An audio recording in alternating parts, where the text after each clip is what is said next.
Hello and welcome to this lecture on fundamentals of electric drives. In the last lecture, we were discussing about the commutation process of a converter fed synchronous motor drive, which is load commutated, and we saw that the load back EMF are used for commutation of SCRs of the converter. Let us assume that let us say we had the conduction of let us say T6, these two SCRs were in conduction. So, when these two SCRs were in conduction, what is the DC voltage, the DC link voltage here? Now, this SCR is conduction, this is on, this SCR is also conducting. So, we have the current flowing like this.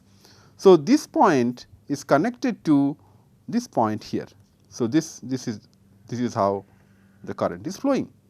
Similarly, the current is flowing in this case like this. The current is coming from the DC link all the way. So, what is VDL? So, VDL is with this positive and this negative. So, what is VDL? VDL is this point is basically coming from C through the commutation inductor. So, we can say that VDL is almost equal to V C and then this point is B. So, V C B. We can ignore the drop across the inductor for the time being. So, VDL is V C B. And now, what we do? We trigger the SCR which is T1. When we trigger the SCR which is T1, and this was basically for the previous case that T5 and T6 were conducting. Now, what we do here? We trigger SCR T1 when this SCR is triggered. So, this has to be forward biased. So, it means VAC has to be positive. So, VAC has to be positive. This is the point A, this is also B and this is C, if we ignore the drop here approximately. So, VAC has to be positive. So, the SCR T1 is forward biased and T5 will be gradually reverse biased. So, it was carrying this current through this and this current was coming all the way from the synchronous machine and this current was flowing like this. So, the current was coming from the synchronous machine. So, what we are trying to do? We are trying to turn off T5 and turn on T1. So, the current was flowing through an inductor. So, the inductor current cannot be turned off immediately. So, this current will take some time to die down and this is a negative current because this is opposite to the convention of IC. So, when we trigger T1, this will also pass a current. So, this current will also try to flow here and this current will come from phase A. This current will come from phase A. So, the current will come from phase A and the contribution of ID is here and the same ID is flowing in this case will be because of TI5. So, we can say that this is IT5 and IT1, which is ultimately are the current of the phases of the synchronous motor. Now, we are trying to change it to this situation.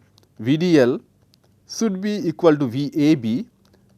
So, this is fully possible when T1 and T6 are conducting, T1 and T6 are conducting. For a small time, we have the conduction of T5, T6, T1. So, this time for which there is a transition, this time is called the overlap time. This is called the overlap time. So, in fact, when we change from T5 T6 to T1 T6 will have the time for which both T5 and T1 is conducting. This is called the overlap time. Now, we will try to analyze it further here. Now, in this case, if we see the equivalent circuit, we can draw the equivalent circuit here. So, we have T6 was conducting. So, the phase B was conducting here. So, this is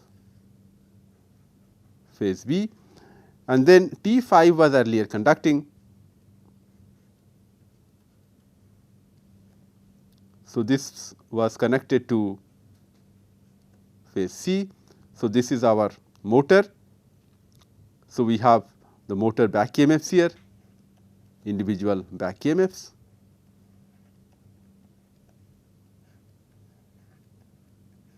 This is B, this is A, and this is C. So, this is connected to phase C, and now what we do here, we trigger thyristor T1. This is T5 and this is T1. So, when we trigger T1, this is connected to phase A. This is phase A here.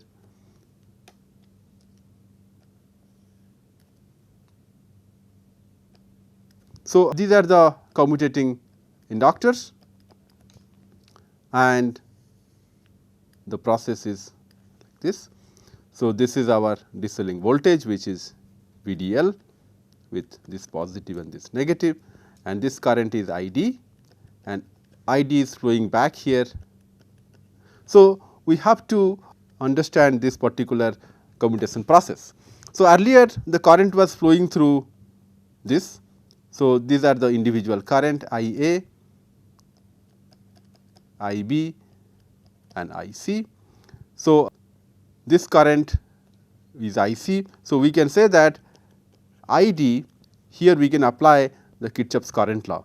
If we apply the Kirchhoff's current law, we can say that ID is equal to minus IA plus IC. So, this current is IC and this current is IA. Actually, the current will be flowing in the opposite direction, but however, if you maintain this current direction. So, ID plus IA plus IC equal to 0 or ID equal to minus of IA plus IC. So, we can differentiate this d by dt of ID is equal to minus d by dt of IA plus IC. So, ID is constant, the DC link current is almost constant. So, therefore, d by dt of ID is equal to 0, that is equal to minus dIA by dt minus dIC by dt. So, we will get from this equation that dIA by dt is equal to minus dIC by dt. So, this is the derivation that we have. So, the rate of change of these currents are equal and opposite. So, here if we plot the phase current, let us say we plot here IA. So, at this instant we are triggering T1. So, T1 is triggered here T1. So, what will be this current? The current IA will gradually rise from 0 and this will become negative finally, and this is the overlap time.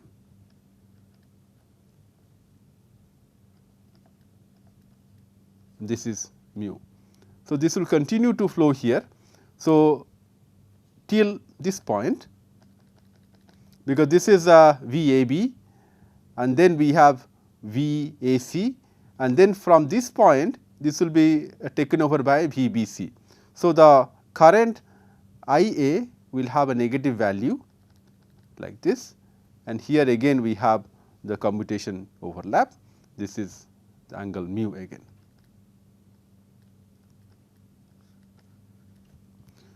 So, the nature of the current I A will be quasi rectangular or quasi square wave, but this will be this is V C A. So, here the current will have a decreasing value.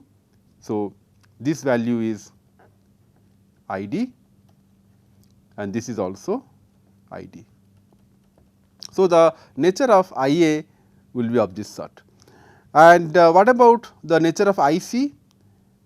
At this instant, if we draw I C at the commutation instant here, I C was initially negative. It was carrying this current C phase current, and when T 1 is triggered, I C will gradually decrease like this, and when I A reaches negative maximum, I C will reach 0. And the slope of this is a decreasing slope and this is increasing slope are equal and opposite. So, this is the value of I C will be a decreasing current like this. So, this is the commutation interval, that is mu.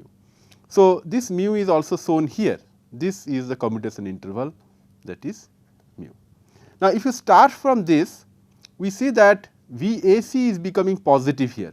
So, this is the instant of the triggering of this is the beginning of the reference from which we can trigger the SCR T 1.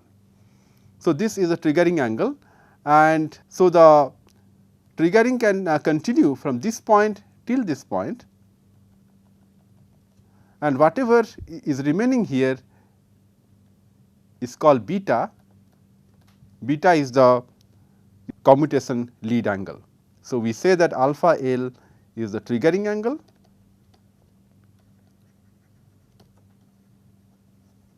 and beta L is the commutation lead angle,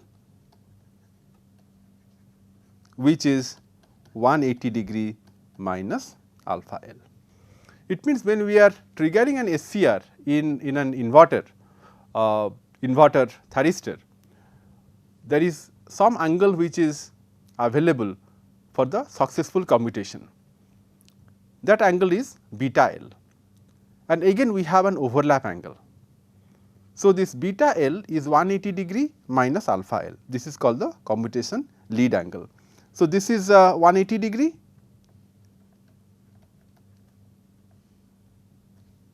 this is 180 degree here from this point to this point. So, whatever is remaining in this case 180 degree minus alpha L is beta L.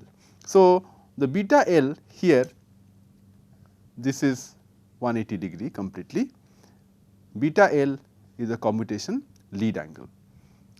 Now, we will be will introduce to angle which is called the margin angle, gamma. So, gamma is called the margin angle, gamma is called the margin angle. So, what is this margin angle? Margin angle is equal to 180 degree minus alpha L plus mu. So, whatever is remaining from 180 degree minus alpha L plus mu is called the margin angle. So, this margin angle is the angle which ensures successful turn off of the SCR. We can see here that this voltage, this voltage is giving the forward bias to T 1 here VAC, VAC is giving the forward bias to the SCR T 1, is also reverse biasing the SCR T 5, and for the time from this instant to this instant, the starting instant to this instant, SCR T 1 is forward biased. So, it means whatever angle is remaining, that angle is called the margin angle, because during the overlap period mu both the SCRs are conducting. So, this is the time available or the angle available for successful commutation of inverter SCR, and this should be higher than gamma should be in fact higher than T into omega into T q, where T q is the turn of time of an SCR. Let us just come back to our analysis of commutation. So, we saw that this is our equation, that the current has to be the rate of change of current is equal and opposite. Now, if we go back here, we have a loop in this case, and in this loop, which is the loop here, we have a loop which is like this. It is a closed loop. So, we can apply the Kirchhoff's voltage law. So, if we apply the Kirchhoff's voltage law in this closed loop, what we get here is this is VAC, and we have the drop across this inductor which is LC dIA by dt. We have drop across this inductor which is LC dIC by dt. So, if we apply the Kirchhoff's voltage law in this loop, so applying KVL,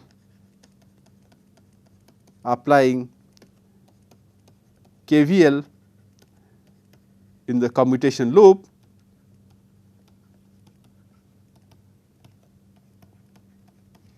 we can write here that VAC plus LC dIA by dt minus LC dIC by dt is equal to 0. So, this is LC dIA by dt. So, if you proceed from this point, so we will see that there is an increase of the potential, and then if we go from this point, so we see there is a decrease of the potential. So, this is the equation that we have, and we can apply our equation 1, let us say this is our equation 2. So, we can substitute for, let us say, dIA by dt and simplify. So, we will see that 2 LC dIA by dt is equal to minus VAC, or dIA by dt is 1 by 2 omega LC into VAC into. So, this is the equation that we have. Now, if we see this current IA, the current IA builds up to the value that is ID. So, this is the time for this, and VAC is a sine wave starting from this point. So, we can find out this by means of an integration. So, we see that ID, or in fact minus ID, is equal to minus 1 by 2 omega of VAC into d omega t. Limit here will be from, this is our VAC. So, we are starting from alpha here, VAC is positive, that is a sine wave, alpha to alpha L to alpha L plus mu. So, this is our integration limit, and what is VAC? VAC is the line voltage. So, minus 1 by 2 omega LC. So, this is V line, this is the RMS value. So, if you want to get the peak value, we can multiply here by root 2 into sine omega t d omega. Integrate this from alpha L to alpha L plus mu. So, that integration will give us the following. So, root 2 V line to line by 2 omega L. We have sine omega t, the integration of that is minus cos omega t. So, we get here cos alpha L minus cos plus mu. So, can remove this minus sign from both the sides, get this equation I d to line. So, root 2 V line to line by 2 omega L C. So, we get here cos alpha L minus cos L plus mu. So, this is the equation. In fact, this is a very equation which gives us a value of the with a given value of alpha L. So, regarding angle, if we know the current I d, if we know the V L L, we can get the value of mu. So, in fact, from this mu can be evaluated. Mu can be from, let us say we call this to be from 3 for given alpha L I d for a given alpha L d and I d. If we know alpha L, we can find out what is the value of. Now, the commutation process found the current that is a delay and the delay phase lag. Now, we have a converter AC to DC, another converter or an inverter AC to synchronous machine. Let us closed loop block diagram where the synchronous machine is controlled. So, we have block diagram loop speed control. So, we have two converters. We have a source side converter,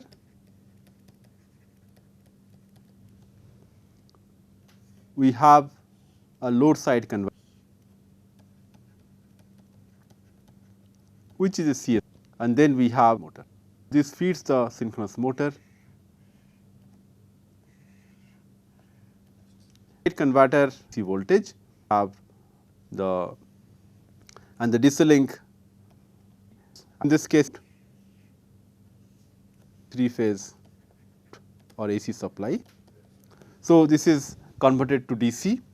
So, we have DS and then VDL water the load side. So, we can have sensor. So, this is the terminal voltage sensor voltage. So, this senses the terminal voltage of the synchronous motor. So, we have to synchronize the motor with the frequency. So, what we get here, the frequency of the terminal voltage and the of the rotor.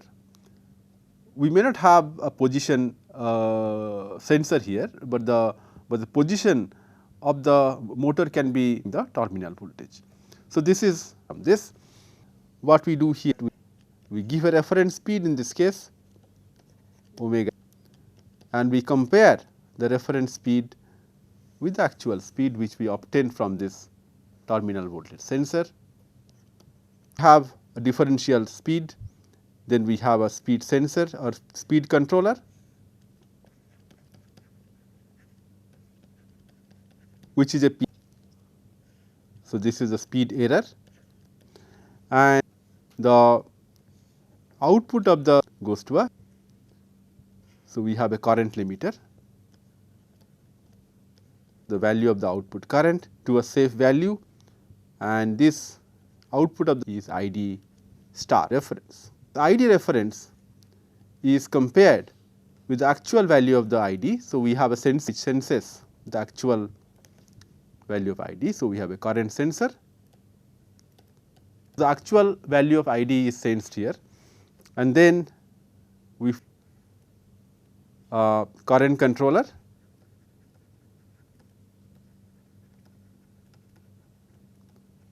triggering circuit of the current error, the current controller and the trigger gives, that is alpha S.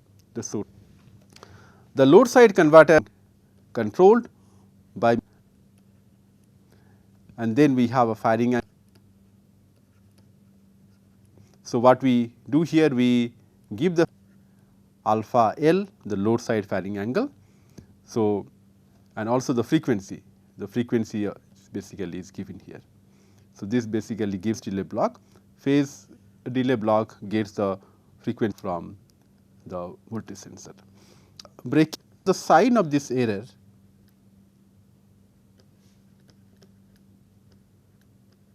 and the phase is changed by 180 degree.